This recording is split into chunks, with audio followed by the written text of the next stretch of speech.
Un petit peu de travers quand même. Ok. Voilà, c'est un petit peu glauque de faire une vidéo avec des portes un peu partout. J'ai foutu mes ex là-dedans, faut que j'aille leur donner à boire. Attendez, je reviens.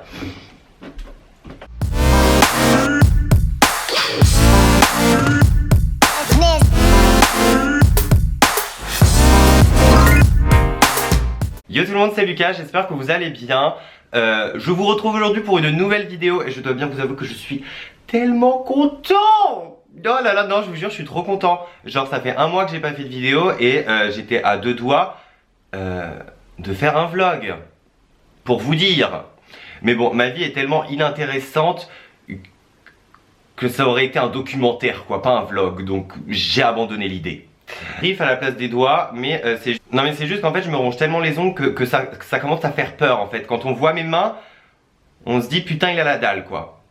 Donc la seule solution que j'ai trouvée c'est de foutre des bouts de plastique. Donc ne me jugez pas. Aujourd'hui les copines et les copains, je vous retrouve pour vous faire une FAQ. Ça fait longtemps que j'ai pas fait ça et je trouvais ça intéressant. Là je suis tellement niais, mais c'est incroyable. Genre commencer des vidéos c'est tellement genre trop youtubeuse. Moi je commence en mode salut tout le monde et je finis en mode faites péter les stabilos quoi. Donc bon, on se calme, on se recentre, on se concentre et c'est parti. Donc c'est parti, je vous avais fait un post et je vous avais demandé tout simplement de me poser des questions. Donc j'en ai sélectionné quelques-unes et je vais y répondre. Je vois rien, je suis presbyte ou quoi? Une question de Matteo Yu-Gi-Oh! C'est un cousin de Yu-Gi-Oh celui-là ou quoi? Qui nous dit, qui nous dit, allez hop, on englobe. Donc qui nous dit, parle-nous de ta vie, de tes rêves et tout ça quoi. J'aurais peut-être dû lire les questions avant de les screen pour y réfléchir. Réfléchissons ensemble.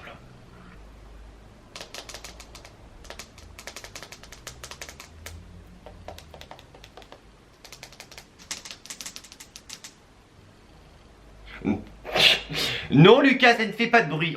Alors on va y répondre. Alors, bon tu m'excuseras mais cette question m'a complètement chamboulé. J'ai grave remis ma vie en cause et tout là. C'est déjà ce que je fais avec mon psy donc je vais pas en plus le faire en vidéo hein. C'est déjà assez compliqué comme ça. Ensuite une question de une petite veto qui me demande à quel âge tu as commencé à te maquiller? PS je t'adore, continue ce que tu fais. J'arrive pas à lire. À quel âge tu as commencé à te maquiller? PS je t'adore, continue comme ça et ne change pas. De toute façon je vois pas pourquoi tu changerais mais pas grave. Donc merci beaucoup en tout cas pour ce que tu as dit à la fin, c'est super mignon. Et donc à quel âge j'ai commencé à me maquiller? Je me suis toujours maquillée. J'ai des vieux souvenirs de moi quand j'avais genre 8 ans où j'étais dans la salle de bain de ma mère à faire des vieux make-up à la Bratz. Là c'était hyper glauque, hyper mal fait. Faut qu'aujourd'hui c'est guère mieux mais bon j'essaye quand même d'être un peu plus sortable. Donc je me suis toujours maquillée, j'ai toujours été attirée par les cosmétiques, par jouer avec son apparence, jouer avec les ombres de son visage, jouer avec son visage tout simplement. Donc je me suis toujours réellement maquillée, j'ai pas eu de déclic un jour en mode bah tiens.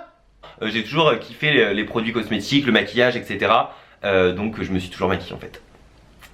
Ensuite donc une question de naïs.jbete qui me demande: aurais-tu des conseils à donner aux personnes harcelées au collège ou au lycée? Et là tu étais. Alors tout d'abord non, j'ai jamais été harcelé au collège ou autre. J'ai toujours eu une personnalité assez forte et dès que quelqu'un m'attaquait en fait au collège, au lycée, dans la cour de récré ou autre, j'avais tendance à répliquer et à faire rire les autres et du coup ça engrainait quelque chose et du coup le mec se trouve ou la meuf se trouvait un peu con ou conne et du coup m'insultait pas plus que ça quoi. Je me rappelle qu'au collège on était tous un peu des moutons, on était tous un peu genre tous pareils etc. Et du coup dès que quelqu'un se différencie un petit peu par sa personnalité ou par son look, bah c'est vrai qu'on avait tous tendance à juger etc. et à être méchant avec cette personne. Ce qui est, je vous l'accorde, complètement débile. Au lycée non, franchement moi au lycée j'ai passé vraiment les meilleures années de ma scolarité. J'étais avec mes amis, les gens s'en foutaient que tu portes dans mon lycée en tout cas, les gens s'en foutaient que je sois maquillée comme une stripteaseuse ou comme je sais pas quoi, ils en avaient rien à faire, ils faisaient leur vie, ils étaient avec leurs potes, tu vois, ils calculaient pas forcément. Et donc le lycée ça m'a vraiment permis de m'affirmer et du coup je remercie toutes les personnes de mon lycée, voilà, merci beaucoup. Et donc des conseils que j'aurais à donner à des personnes qui se sont persécutées au collège ou au lycée, je vous dirais, c'est vraiment des conseils personnels que je vous donne, je prétends pas avoir la lumière infuse ou la lumière infuse, je sais pas comment on dit là l'expression. J'ai accouché dans l'iPhone. Donc oui, donc je pense qu'il faut pas rester seul dans ces situations-là, faut en parler en fait, que ce soit à l'équipe pédagogique de ton collège ou de ton lycée, ou à tes potes, ou même à une psy, ou à tes parents. Je pense que vraiment la solitude, ça joue encore plus sur ce genre de situation. Je sais qu'à force de se faire insulter ou autre, on a une image de soi qui est pas forcément bonne, et on se dit qu'en fait, ce qu'on dit ou ce qu'on va dire, les gens vont en avoir rien à foutre, et on va les faire chier en racontant nos problèmes. Alors que franchement pas du tout, je pense que les gens, vos amis en tout cas, vos amis ou votre entourage, genre le fait que vous leur en parliez, ils peuvent que vous aider en fait. Donc franchement juste restez pas tout seul, parlez-en, que ce soit un professionnel, donc un psychologue ou autre, parce que je sais pas, vous vous sentez pas à l'aise d'en parler avec votre famille ou vos potes. Juste ne restez pas tout seul et voilà. Je sais pas vraiment si je m'exprime bien par rapport à ce sujet, mais j'espère que je me suis fait comprendre. En fait à chaque fois que je scroll, genre ça me fout l'appareil photo. Mais ah, ça fait 3 fois là.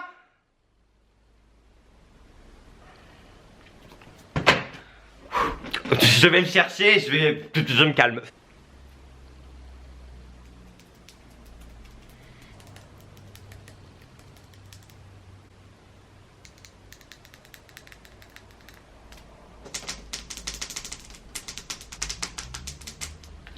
Je me calme. Ensuite, une question de Lucie-Becquet qui me demande: penses-tu qu'un mec peut se maquiller sans être homosexuel comme beaucoup de gens peuvent le penser? Bah totalement. Totalement, je pense que le fait d'appliquer de la couleur sur ton visage ne te fait pas aimer telle ou telle personne. Je veux dire, ça n'a strictement rien à voir. Je veux dire, chacun ses kiffs, chacun ses passions, que t'aimes le foot ou que t'aimes le maquillage, ça définit pas ta sexualité ou qui tu aimes, quoi. Je veux dire. Donc pour moi, ça n'a rien à voir. Pour moi, oui, totalement, un mec peut être hétéro et se maquiller. Ensuite, une question de Charlène-Ferrari qui me demande: quel métier veux-tu faire et aimes-tu voyager? Et si oui, où voudrais-tu aller? Et où es-tu déjà allé? Oh, c'est trop compliqué là, tu me demandes mon CV, vilaine. Alors, quel métier veux-tu faire? Alors, je sais pas du tout, donc là je fais des études de communication, je passe en 2e année, et du coup je sais pas du tout où est-ce que ça va me mener et comment je vais finir, surtout, c'est la question la plus existentielle de ma vie. Aimes-tu voyager? Ouais, j'aime beaucoup voyager, découvrir de nouvelles cultures, de nouveaux endroits, c'est vraiment un kiff. Et si oui, où voudrais-tu aller? Alors j'adorerais aller dans les pays asiatiques, que ce soit Corée du Sud ou Japon ou... Je veux dire, ces pays-là m'attirent beaucoup, c'est grave une nouvelle culture et j'aimerais trop la découvrir. Après c'est un petit peu loin et un petit peu cher, donc en attendant je regarde des vlogs. Alors ensuite une question... Alors non, ce n'est pas une question, c'est une insulte. Enculé. On bloque. Ensuite une question de Sarah.lgw qui me demande: comment t'arrives à t'en foutre du regard des autres? Je vis pour moi quoi, je passe déjà assez de temps à me regarder, donc si en plus je dois regarder les gens qui me regardent, je veux dire non quoi, ça le fait pas. Je ne dors plus si je faisais ça, donc non. Quelle est la chose la plus importante dans ta vie après toi? D'après toi. D'après toi, donc c'est une question de Bardo and Moss, encore. Donc quelle est la chose la plus importante dans ma vie ou dans la vie? D'après moi, ce serait d'être heureux. Je pense que je le répète assez souvent. Je pense qu'on n'a qu'une vie et qu'il faut vraiment la vivre à fond. Ensuite, une question de Thanks Liz Burl qui me demande: quel est ton sport préféré? Le gloss. Ensuite, une question de Leila Federzoni qui me demande: c'est quoi ton métier de rêve? Être payé à être moi. Clairement. Ensuite, une question de Clémentine A, j'avais pas compris parce qu'elle a mis des tirets du bas entre. C'est original. Qui me demande si tu pouvais remonter le... On recommence. Donc qui me demande: si tu pouvais remonter à l'âge de tes 10 ans, que dirais-tu au Lucas que tu étais? Ah, c'est beau comme question. Qu'est-ce que je lui dirais? Accroche-toi.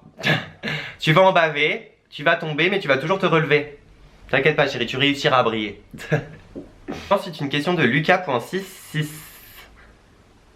On va s'arrêter là.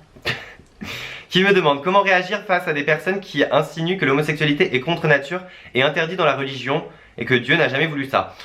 Alors je vais pas partir dans des débats de religion et tout parce que c'est pas le sujet, mais moi ce que je pense de la religion, déjà je respecte beaucoup les religions, parce que je trouve ça super intéressant et je trouve que ça délivre un beau message qui est malheureusement des fois un peu mal interprété, mais ça délivre un beau message. Et moi je pense que la religion en fait c'est quelque chose de personnel, c'est une philosophie de vie, une croyance, et qu'en fait tu peux pas te servir de la religion comme d'un argument.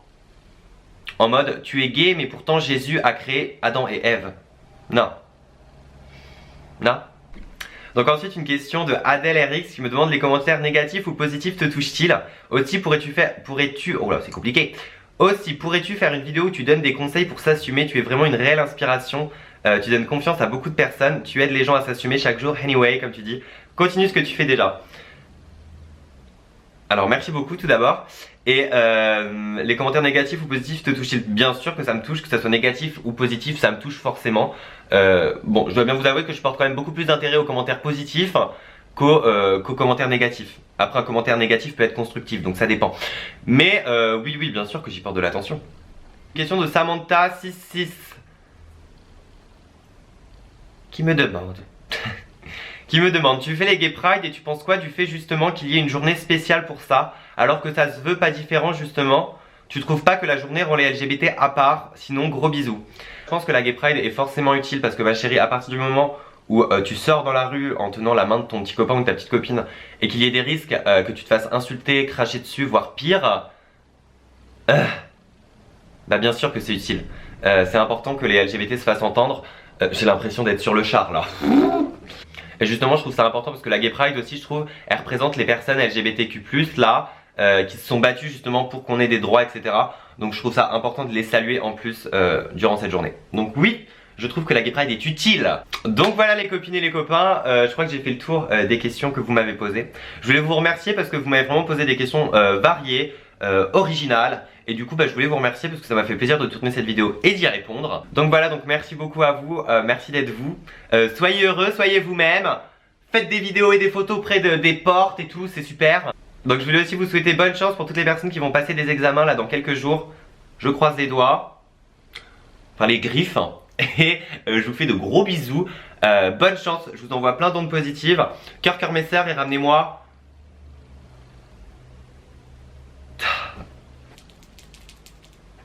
Cœur, cœur mes sœurs et ramenez-moi un beau tagueur. Bisous.